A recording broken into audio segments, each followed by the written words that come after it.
नमस्कार दोस्तों। आज का सवाल सीधा है। जब देश डिजिटल हो रहा है, टैक्स सिस्टम ऑनलाइन हो चुका है, हर लेन देन रिकॉर्ड में आ रहा है, तो फिर करोड़ों का जीएसटी घोटाला कैसे हो जाता है। अहमदाबाद में 102 करोड़ का फर्जी आईटीसी रैकेट, लखनऊ में करोड़ों का फर्जी इनवॉइस स्कीम और देश के अलग अलग हिस्से में सेल कंपनियों का जाल। क्या ये सिर्फ कुछ लोगों की चालाकी है या सिस्टम में कहीं कोई बदलाव की कमी है। आज हम बात करेंगे हाल के जीएसटी घोटालों की, कैसे काम करता है फर्जी आईटीसी रैकेट, देश की अर्थव्यवस्था पर इसका क्या असर और सबसे महत्वपूर्ण इसे रोका कैसे जाए। वीडियो अंत तक देखिए क्योंकि आखिर में हम ठोस समाधान पर बात करेंगे। अब बात करते हैं जीएसटी क्या है। सबसे पहले आसान भाषा में समझें। जीएसटी यानी गुड्स एंड सर्विस टैक्स एक ऐसा टैक्स जो 2017 में पूरे देश में लागू हुआ। इसका मकसद था टैक्स सिस्टम को सरल बनाना, एक देश एक टैक्स पारदर्शिता लाना, टैक्स चोरी रोकना। अब आते हैं आईटीसी पर, इनपुट टैक्स क्रेडिट। मान लीजिए आपने 100 रुपये का माल खरीदा और 18 रुपये जीएसटी दिया। अब आप वो माल 150 रुपये में बेचते हैं और 27 रुपये जीएसटी लेते हैं, तो आपको सरकार को 27 नहीं देना है, आप पहले दिए 18 रुपये घटाकर सिर्फ 9 रुपये देंगे। इसी को कहते हैं आईटीसीआई। यहीं से शुरू होता है खेल।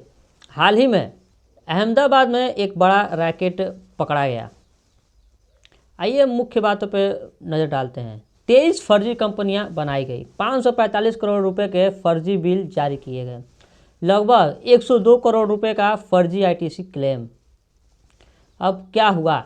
पहला, सेल कंपनियां रजिस्टर करवाई गई। दूसरा, बिना माल खरीदे बेचे फर्जी इनवॉइस बनाए गए। तीसरा, जीएसटी पोर्टल पर आईटीसी क्लेम किया गया। चौथा, सरकार को टैक्स का नुकसान, यानी कागज़ पर माल घूम रहा था, असल में कुछ भी नहीं था।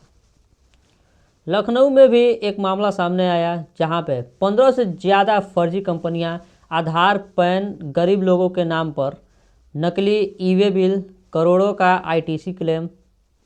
यहाँ सबसे दुखद बात क्या है?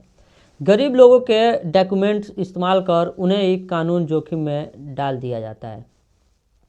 जीएसटी अनियमितताओं के मामले में फिनो पेमेंट्स बैंक के शीर्ष प्रबंधन पर भी कार्रवाई की खबर आई।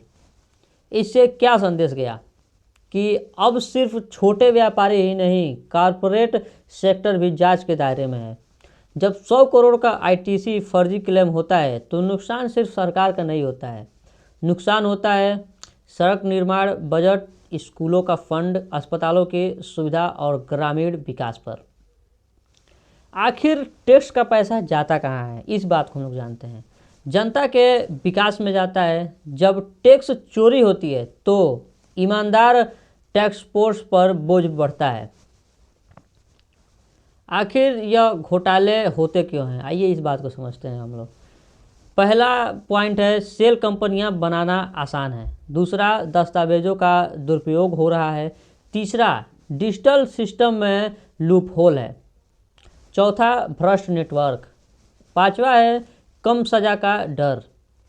जहां लालच और सिस्टम की कमजोरी मिल जाए वहां घोटाला पैदा हो जाता है। अब इसका समाधान क्या हो सकता है, इस बारे पे हम लोग बात करते हैं। अब सबसे महत्वपूर्ण हिस्सा है, उसमें का पहला टॉपिक है एआई आधारित ट्रैकिंग, हर इनवॉइस का रियल टाइम डेटा एनालिसिस। दूसरा, सेल कंपनियों पर सख्ती, एक पत्ते पर 20 कंपनियां तुरंत जांच। तीसरा, बैंक और जीएसटी डेटा लिंक, फर्जी कैश फ्लो तुरंत पकड़ा जाए। चौथा, कड़ी सजा, जो अंदर की जानकारी दे उसे सुरक्षा। सवाल है, क्या घोटाले कभी पूरी तरह बंद होंगे?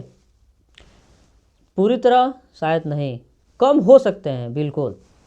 Digital India, GST network, data analysis, ये सब सही दिशा में कदम है। ज़रूरत है राजनीतिक इच्छा शक्ति, प्रशासनिक ईमानदारी, नागरिक जागरूकता। दोस्तों, देश सिर्फ सरकार से नहीं चलता, देश चलता है हमसे। अगर हम टैक्स ईमानदारी से दें, फर्जी बिलिंग में साथ न दें, गलत काम की सूचना दें, तो बदलाव संभव है। आज का वीडियो यही ख़त्म करते हैं, लेकिन चर्चा यही ख़त्म नहीं होती।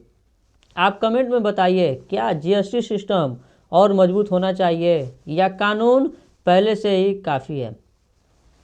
जय हिंद, वंदे भारत।